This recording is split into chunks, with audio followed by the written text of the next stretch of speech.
Hello everybody, I'm your friendly neighborhood Let's Player, SpiderMwa, and welcome you back to Let's Play Blind Trilby's Notes!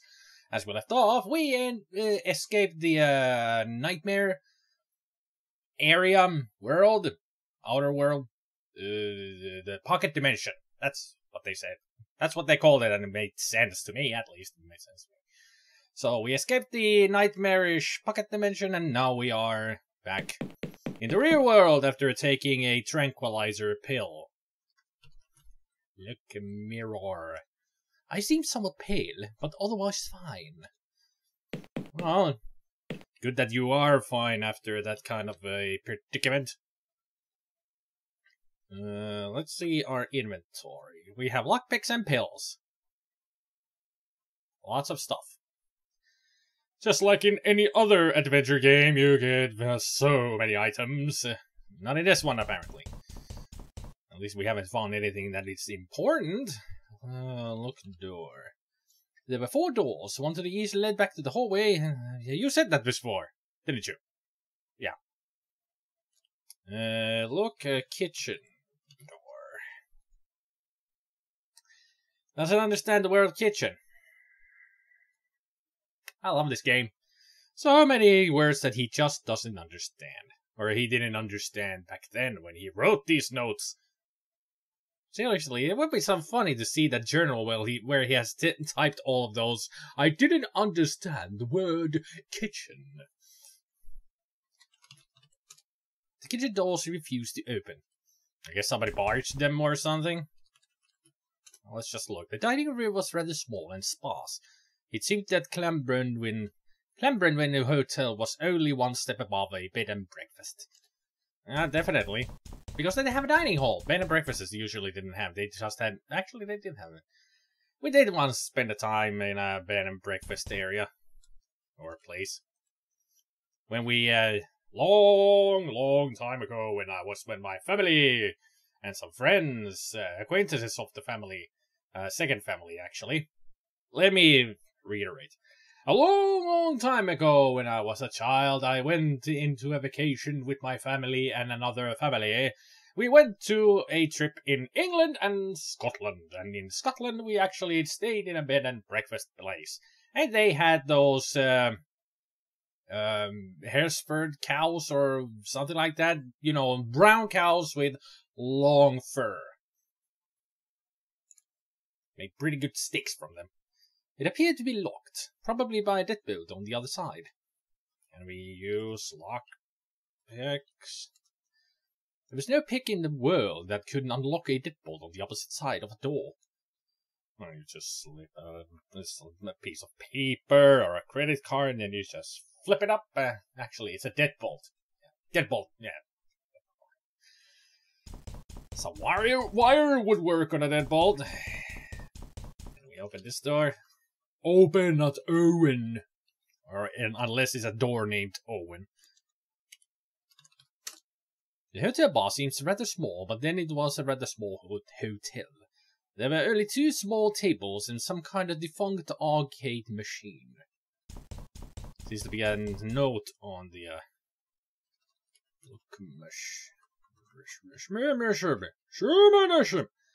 I think it was a pop quiz machine. Pub quiz? Don't you mean pop quiz? A piece of white card on the screen declared that it was out of order. No surprise there. 2 small tables were arranged for guests. The bar was wood-paneled and outfitted with an adequate selection of drinks and glasses.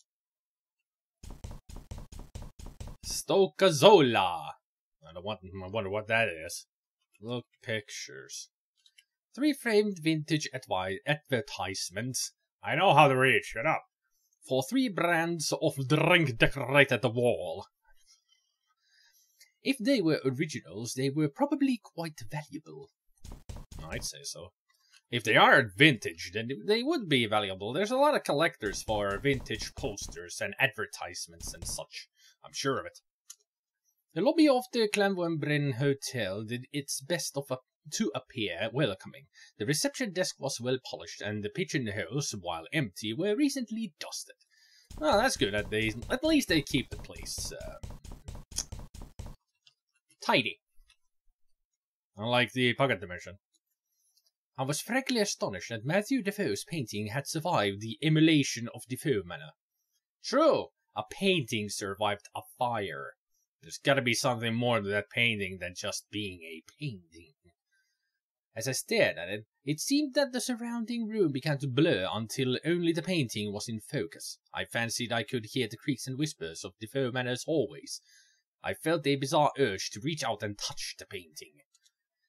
We're not gonna touch the painting. I think we would go to the freaking pocket dimension again.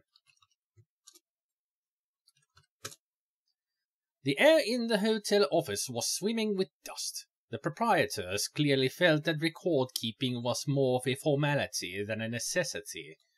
In the corner of the room was a diminutive but sturdy steel safe. Anything on the desk? Well, there was virtually nothing on the desk, and it lacked a chair. Obviously, very little work was actually done here. At least they kept the hotel otherwise tidy and neat. I guess they didn't care about this record or safe room. What would you call this place anyway? I would just call it storage room. The door was thick, but the lock was an old commercial brand I was highly skilled in cracking. Well, crack safe. I hadn't had cause to crack safes for some time, but my hands instantly went into the thieving mindset, returning like an old friend. When the job was done and the safe opened, my nostalgia faded into puzzlement when I found it empty. Just for once, I'd like to crack a safe that actually contains something. Is that so much to ask? Hey, the first game, yeah, when he opened the safe in the Defoe Manor, there was nothing there either. Cool. Nice callback to the first game. Open door. And we actually take the painting? As I stepped closer, I could feel sound becoming muffled and my head spinning as if I were about to faint. My hand, as if pulled by an invisible string, reached out towards the clumsy brush strokes. I think that's Matthew. Defoe Manor, July 28th, AD 1821. I think we're seeing things through Matthew's eyes. Things are getting seriously creepy now. Matthew Defoe is 15 years old today. He is excitedly putting the finishing touches to a painting which his father commented on encouragingly. The first time he has ever been supportive to Matthew's artistic leanings. Matthew is now convinced that his... Actually, because this is old-timey stuff, let me change my voice. Matthew is now convinced that his father is lifting from the mysterious depression that has plagued him for as long as either of them can remember. Now he intends to make the painting absolutely perfect before showing it again. Knock, knock. Master Matthew, Sir Roderick has requested your presence in the trophy room. Thank you, James. And if you would be so good to inform him that I will now be retiring for the night. Very good, James.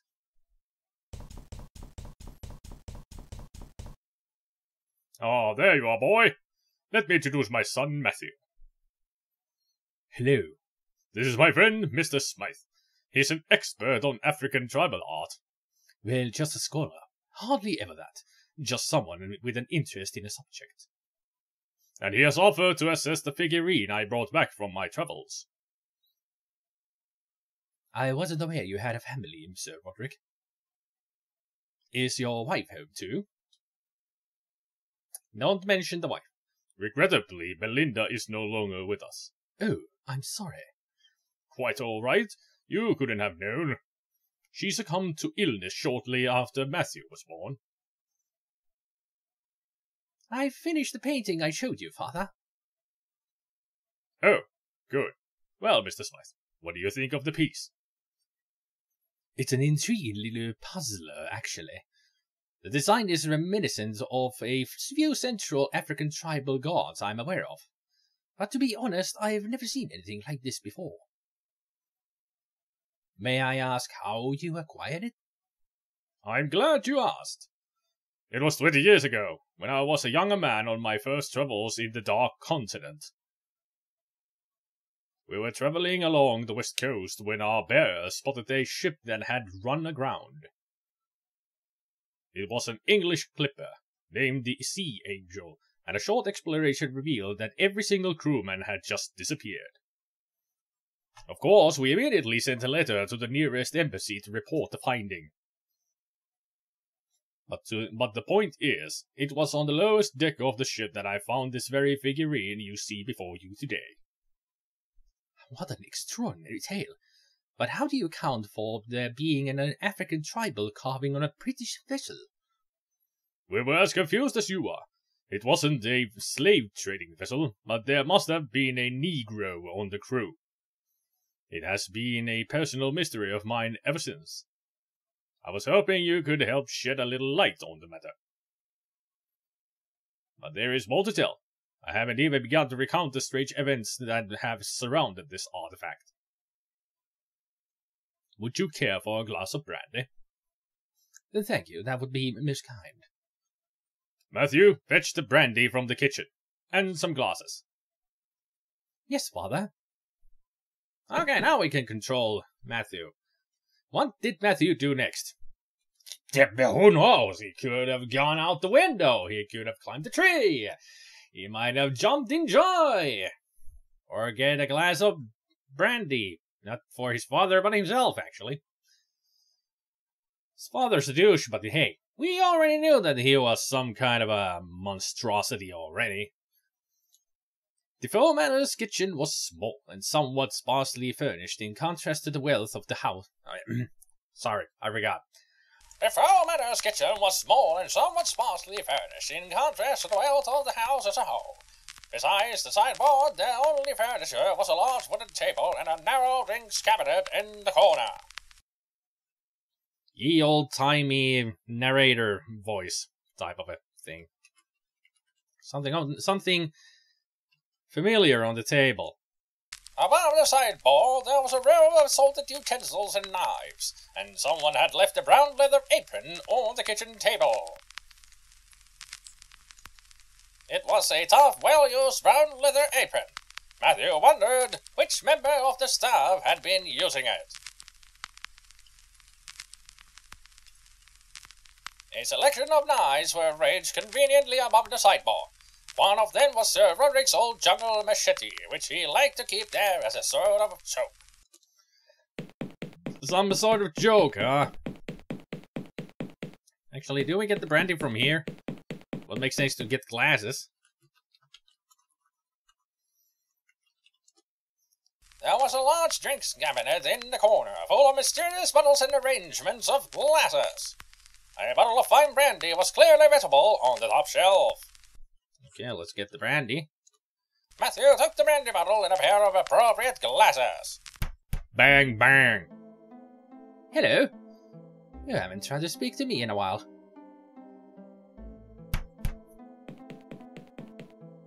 I did another painting today. I showed it to Father and he said it was promising. I keep trying to tell him about you, but he never listens. You haven't knocked for me in so long, I was beginning to wonder.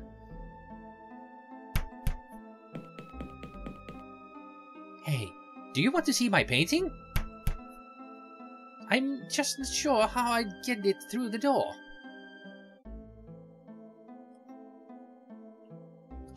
Can we actually look at the painting? It was a simple landscape of the view from Matthew's window. The bottle was almost full. Sir Roderick had been drinking less and less lately. Well, that's good. Can we look at the glasses too? The bottle was almost dead. That was not the bottle. How could I, Trilby, possibly have known what Matthew was carrying that day?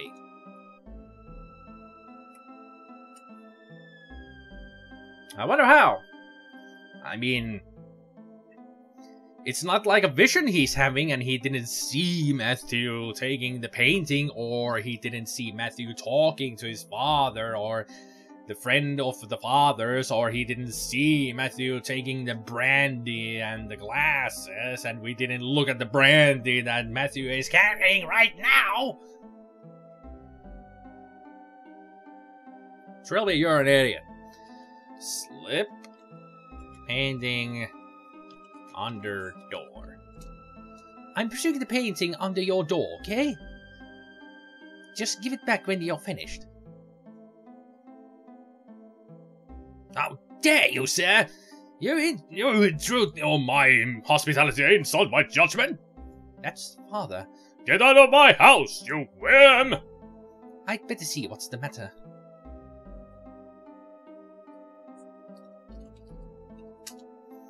There were 3 doors here. The one to the east led to the dining hall and the rest of the house. To the north was the pantry, and to the west was the door Matthew had never been through, which was kept permanently locked. Can we actually knock on the door? Matthew wasn't sure how to. Well, you take your fist, you take your hand, make it into a fist, and you knock with your knuckles. That is how you knock on a door, Matthew. It's not that hard. Father? Oh, it's you. Father, what happened? I heard shouting. That old fool told me some rubbish about my figurine. Said the only tribe it could have come from all died in slavery years ago. Actually had the nerve to accuse me of buying from a forger. I'm sorry, Father. What are you apologizing for? Where's that damn brandy? I've got it here. Give it to me. I'll go back to my room, Father.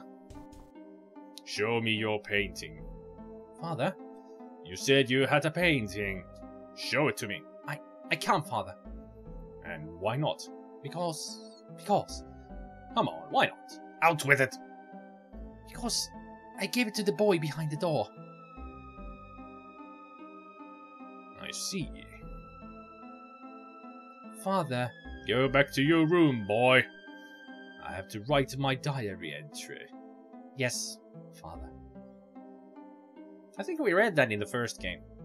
And now silence passed, and Matthew grew concerned about his father. Strangely, the most disturbing thing then had been Sir Roderick's reaction to Matthew mentioning the boy behind it all.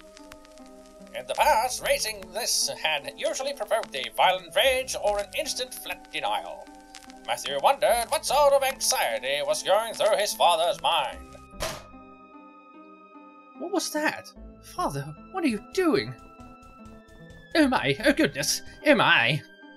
I'm making him sound like a sissy. The apron is gone and the door is open. Machete is still there, but I don't know for how long it will be there. Peek through door. Of course they don't understand peek because I didn't spell it correctly. It's peek with 2 E's, you moron. Through door. Fine, open door. Matthew Was confused by his own reluctance. He had longed to see what was behind this door his entire life, but now, given the chance, he was struck with fear. He peered cautiously through and saw a set of rough stone steps leading down to some kind of basement. I should have done this the moment you came into this world, demon child. May God forgive me for having a part in your creation. Father? What are you doing? Do you see what you have done? I didn't want him to see this. Do you see what you've done? Father, no! Father! Father! Boo. Ah! My apologies, dear boy, but I couldn't resist. You look so lost in that painting, I didn't think you ever saw me come in. Whoa, what? Is everything alright, Terry? Yes, everything is fine. It's just that for a moment there I thought I saw... Never mind. Chauvin and I were talking about you after you ran out of the room. I said you seemed like something was making you terribly anxious. Frankly, I think that's still the case. I'm okay, really. I am. Well, if you're sure. I was certain my mind was not playing tricks on me. I had been back there, in Defoe Manor, looking through the eyes of Matthew Defoe. I had seen the events that had created John Defoe. I saw his death at the hands of Sir Roderick, that terrible violent end that would bring him back as that awful wraith. But somehow, seeing that event, it was clear to me that there was more to this than the ghost of one retarded youth. There had been something very wrong about that idol, even before it was used to destroy John Defoe. A name stood out in my memory. The Sea Angel. The name of the ship on which Sir Roderick had found the figurine. I now had a lead. Professor, do you know anything about a ship called the Sea Angel? You know, it's funny you should mention that name. There's a really old wooden chisel among the Defoe Manor artifacts, and the words Sea Angel are carved into the handle. Where is this chisel? Out on display in the convention hall next to the dining room. What's all this about, Terry? It's nothing. It's just a little side project my clients want me to get onto. Thank you for your help. No problem. Take care of yourself. There's still something on the painting. I was frankly astonished that Matthew Defoe's painting was around the emulation. Someone had stuck a piece of paper under the frame, perhaps for me to find. Get paper. It was a page from a religious book I wasn't familiar with. I here enclose it with these notes. Victim 5. The Child. The fifth man who desired judgment was the child, whose father held the carving of the slave. The prince came to him and was at once rightly pleased with what he found, for the house of the child and his father already knew well the name of the king. And as the prince watched, the child was thrown down by his father and broken with the wood of the prince's soul. But as the child's body, mind, and soul began to drift apart, the prince held them together, and he said, "You are the child, and to you I grant power, for I see in you the potential that will grant my father, the king, his greatest wish. You shall be not of the land of technology, nor of the realm of the magic, but of both, and thus you shall form the bridge. And across the bridge, the king shall come to bring his message to the men of technology. Through you, child, the bridge will come, and thus I name you the Bridge Keeper." And the prince touched the child, and he was the bridge keeper, and his 3 aspects were granted power, so that his soul would join with the prince's soul in the wood of the tree.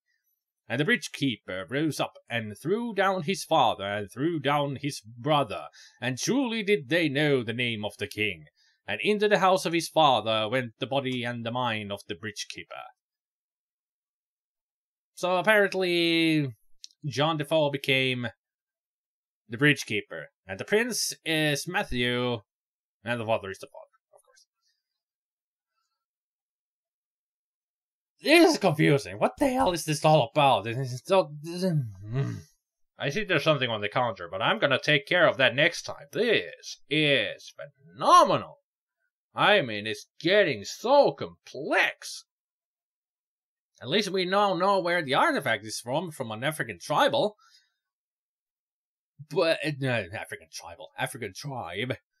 But, an entrance of some religious book. It's making this more intriguing. Yeah, at least I can say that. Very, very interesting. So next time we're gonna find out what the heck that thing is on the counter, and also what the chisel from the Sea Angel might be about. Maybe we'll get another vision to the Defoe people. Who knows? Anyway, thank you so much for watching. I hope you all have a good evening, good afternoon, and good morning, and I will see you all next time. Take care, everybody. Bye.